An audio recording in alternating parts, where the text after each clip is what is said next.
Hi friends, நம்ம விஜய் மல்லி ஸ்டோரியில் வந்துட்டு இது வரைக்கும் பார்க்காத விஜயை வந்துட்டு நம்ம பார்க்க போகிறோம். அதாவது வந்து இப்போ வரைக்குமே வந்துட்டு விஜய்னாலே ஐயோ மல்லி அப்படின்னாலே பிடிக்காது அப்படிங்கிற மாதிரி தான் கொஞ்ச நாளாக வந்து எபிசோட்ஸ் காமிச்சிட்டு இருந்தாங்க. ஆனால் அவங்க பிரிஞ்சு வந்ததுக்கு அப்புறம் வந்து பார்த்திங்கன்னா நிறைய நல்ல விஷயங்கள் நடந்திருக்கு. இன்னொன்று அவருக்கு வேலை அப்படின்னு போயிட்டு இருந்தாருன்னு அவரே சொல்கிறாரு. ஸோ அப்போ வந்து பணக்கார விஜயாக இருக்கும்போது வந்து பார்த்திங்கன்னா மல்லியை ஏளனமாக பேசுறது, விட்டு போன்னு சொல்கிறது. ஸோ இந்த மாதிரி என்னதான் அவங்க வந்து சொல்ல வந்தால் கூட காது கொடுத்து கேட்காம ஸோ இந்த மாதிரி எல்லாம் இருந்த விஜய் வந்துட்டு இப்போ மல்லி சொல்ற பேச்சை தான் நான் கேட்பேன் அப்படின்னு சொல்லி நிற்கிறது. அண்ட் தென் சம்பளத்தை கொண்டு வந்து மல்லி கையில் கொடுத்து நீ தான் எல்லா பொறுப்பையும் பார்த்துக்கணும் அப்படிங்கிற மாதிரி சொல்றது. அண்ட் தென் வந்துட்டு எல்லாத்துக்குமே வந்து மல்லியை விட்டு கொடுக்காம எல்லா விஷயத்திலும் நிற்கிறது அப்படிங்கிற மாதிரி நிறைய விஷயங்கள் வந்து பண்ணதான் செய்கிறாரு விஜய். அது மட்டும் இல்லாமல் நைட்டு தூக்கம் வராமல் ரெண்டு பேரும் மொட்டை மாடிக்கு போய் பேசுகிறாங்க.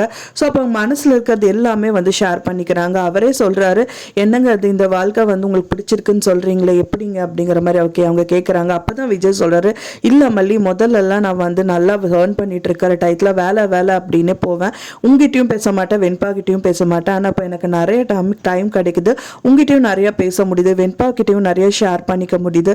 ஸோ இந்த வாழ்க்கையே இருந்துட்டா நல்லா இருக்கு அப்படிங்கிற மாதிரி விஜய் வந்து சொல்றது எல்லாருக்கும் வந்து ஆறுதல் ஊட்டுற வகையில் இருக்கு அப்படின்னே சொல்லலாம். இப்போ இருக்கிற வாழ்க்கையில வந்து எல்லா பெண்களும் விரும்புவது இதுதான்.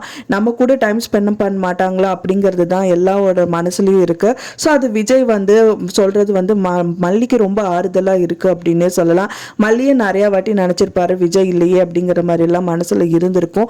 இருந்தாலும் அவங்களை ஏத்துக்கலையே அப்படிங்கிறது தான் நிறைய வந்து வழியா இருக்கு. ஸோ அதை வந்து அவர் ஏத்துக்க போறாரு அப்படிங்கிறது ரொம்பவே சந்தோஷமா இருக்கு. இன்னொரு நல்ல விஷயம் என்னன்னா வந்துட்டு 2 நாள் அவங்க வெட்டிங் டே வரப்போகுது. ஸோ அதுக்காக மல்லிக்காக அவங்க வந்து அவர் ஒரு நல்லா அவர்களே எதிர்பார்க்காத ஒரு கிஃப்டா கொடுக்கணும் அப்படின்னு சொல்லிட்டு ஒரு கிஃப்ட் வாங்குறது, அந்த பூ வாங்குறதுங்கிற மாதிரி நிறைய விஷயங்கள் நடக்க செஞ்சுட்டு இருக்கு. ஸோ ஆனால் இதுக்கு மத்தியில் வந்துட்டு கதிரேஷன் முளைச்சிருக்காரு. அந்த கதிரேஷன் எப்படி முறிக்கட்டி அந்த விஜய் அண்ட் மல்லியோட வெட்டிங் டே நல்லபடியாக செலிப்ரேட் ஆகுமா அப்படிங்கிறது தான் வந்துட்டு போயிட்டு இருக்கு. இன்னொரு நல்ல விஷயமா வித்யாமா வராங்க. வித்யாமா முதல்ல இருந்தே அவங்களுக்கும் ஆசை தான் மல்லி விஜய் வந்துட்டு 2 பேர் ஹஸ்பண்ட் அண்ட் ஒய்ஃபா வாழணும் அப்படின்னு சொல்லிட்டு. ஸோ அது வந்து நடக்கவும் போகுது, நடந்துட்டு இருக்கு. பட் ஆனால் வாய் பேச்சில் தான் அவங்க வந்து எதுவுமே வந்து சொல்லிக்கிறது கிடையாது. அதை பார்த்தாங்கன்னா அவங்க ரொம்ப சந்தோஷப்படுவாங்க. ஆனால் இந்த டயத்தில் வந்து பார்த்தீங்கன்னா வெண்பாவை வந்து கதிரேஷன் வீட்டில் தான் இருக்கணும் அப்படிங்கிற மாதிரி இந்த செயலில் ஈடுபட்டிருக்காரு. ஸோ அதுலேருந்து மீட்டு கொடுக்கறதுக்காக மறுபடியும் வந்து வித்யாமா வர போகிறாங்க. ஸோ அவங்க எப்படி வந்து ஃபேஸ் பண்ணி இந்த பிரச்சனைகள் எல்லாமே சால்வ் பண்ண போகிறாங்க அப்படிங்கிறத எபிசோடில் காமிக்க இருக்காங்க. எப்படி நடந்தால் நல்லாயிருக்கும் அப்படின்னு சொல்லிட்டு உங்களோட கருத்துக்களை மறக்காமல் எனக்கு கமெண்ட்டில் ஷேர் பண்ணுங்கள். நான் சொன்ன இந்த தகவல் உங்களுக்கு பிடிச்சிருக்கும்னு நினைக்கிறேன். ஃப்ரெண்ட்ஸ் பிடிச்சிருந்தா மறக்காமல் லைக் பண்ணுங்கள், ஷேர் பண்ணுங்கள், கமெண்ட் பண்ணுங்கள், சப்ஸ்கிரைப் பண்ணுங்கள். மேலும் இன்னொரு மல்லி சீரியல் அப்டேட்டோடு நெக்ஸ்ட் மீட் பண்ணுறேன். தேங்க்ஸ் ஃபார் வாட்சிங் மை வீடியோ ஃப்ரெண்ட்ஸ்.